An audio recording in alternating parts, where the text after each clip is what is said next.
What happens when a divine mission to deliver a priceless treasure of knowledge runs straight into the path of a notorious bandit king? Well, today we're diving into the incredible 16th century story of a saint, a prophecy, and the mind-blowing power of wisdom to change not just one person, but an entire kingdom. Okay, so our story kicks off with a really powerful prophecy. We have Lord Chaitanya, one of the most revered figures in the Vaishnava tradition, and he basically declares that he's going to reveal these sacred texts to the world, and that a man named Śrīnivāsa is going to be the one to share them. Think about that for a second. This single statement set a destiny in motion for a soul who hadn't even been born yet. And listen, this wasn't some casual, vague prediction. Nope, it became the bedrock of Śrīnivāsa Ācārya's entire life. He was born to these incredibly devout parents who had prayed for a great devotee, and their wish was actually personally assured by Lord Chaitanya himself. Right from the get-go, everyone could tell Śrīnivāsa was different, special. His own grandfather, who was a pretty sharp astrologer, identified him as a Mahapurusha, a divinely empowered soul. He even had all the physical signs, things like arms that reached his knees and a golden complexion, just like Lord Chaitanya. So his entire youth was basically one long preparation for this epic mission to spread sacred knowledge.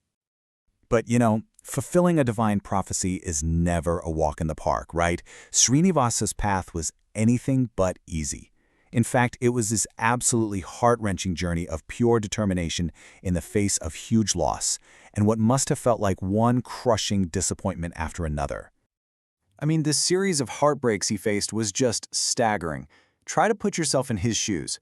You travel on foot for hundreds of miles with one goal, to meet the great Lord Chaitanya. You finally get there, only to find out he's passed away.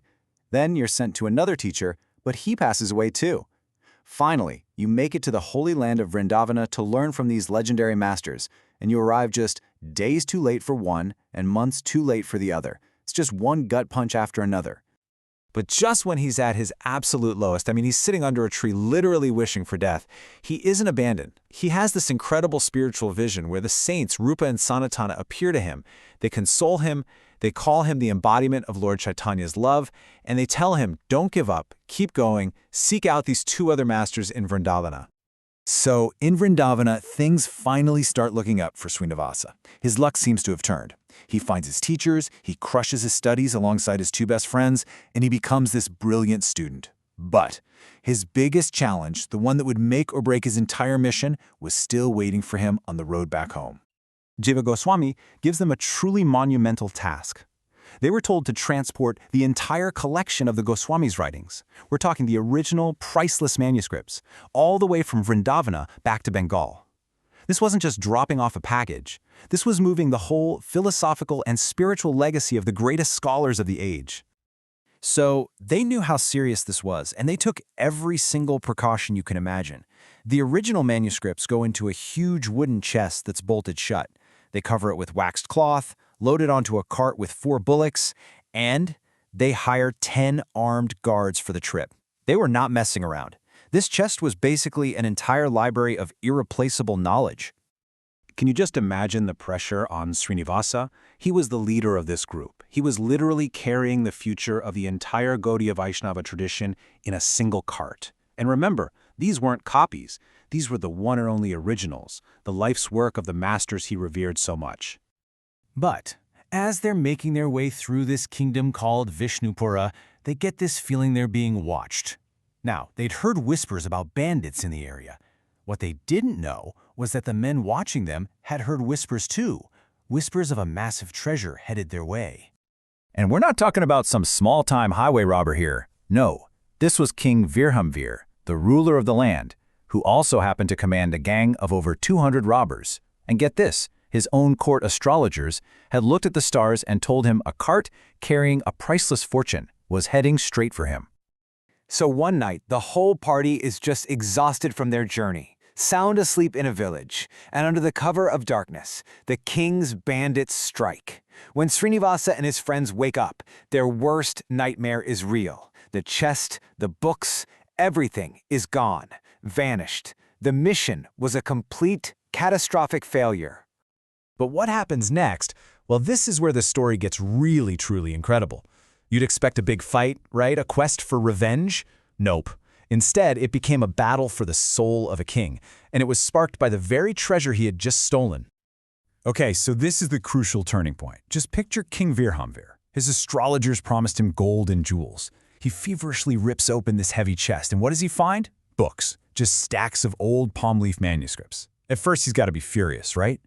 But then, he starts to read.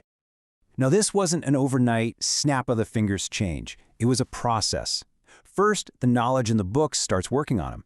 Then, he has this crazy, prophetic dream about a radiant saint. Meanwhile, Śrīnivāsa, who had stayed behind to find the books, ends up at the king's court. And when the king hears Śrīnivāsa's wisdom and realizes he's the man from his dream, he just breaks down, confesses everything, and begs to become his disciple. And the transformation was total. I mean, 100%. The man who was once the terror of the highways became a devout follower. Śrīnivāsa gave him a new name, Harikarana Dāsa, which means servant of God. How's that for irony? The man who stole the books became their greatest protector and patron. And this didn't just stop with the king. Because of Śrīnivāsa's wisdom and the king's new devotion, the entire kingdom of Vishnupura was transformed. King Vṛndāvana even made repeating the name of God compulsory by law in his state. A kingdom of bandits became a center of devotion. So, getting the books back was huge, of course. But that was really just the beginning. Śrīnivāsa didn't just get the treasure back, he delivered it in the most powerful way possible. His real legacy was the incredible cultural and spiritual renaissance he sparked, and it all stemmed from that one fateful theft. I mean, his influence popped up everywhere. He converted an entire kingdom, he trained famous disciples, he even originated a whole new style of devotional music that people still practice today. On top of all that, he helped organize the tradition's first major Gaura Purnima festival. The guy was busy. And his impact just kept spreading, like ripples in a pond. It wasn't just the king providing royal support. He trained these brilliant disciples like Ramachandra Kavaraja, who was a famous scholar and poet. And this is amazing, especially for that time period. His own daughter, Himlataku Thakurani, became a powerful and highly respected preacher in her own right, initiating tons of disciples herself. So you really had this perfect team to secure his legacy. The king provided the resources and protection. His star disciple, Ramachandra Kavaraja, became a renowned scholar, and his gifted daughter, Hemlalata, carried the torch as a respected spiritual leader. Together, they made sure those sacred texts would thrive for generations to come. When you step back and look at it all, it's just wild. Śrīnivāsa's absolute refusal to give up turned what should have been a complete disaster into a pivotal moment in spiritual history.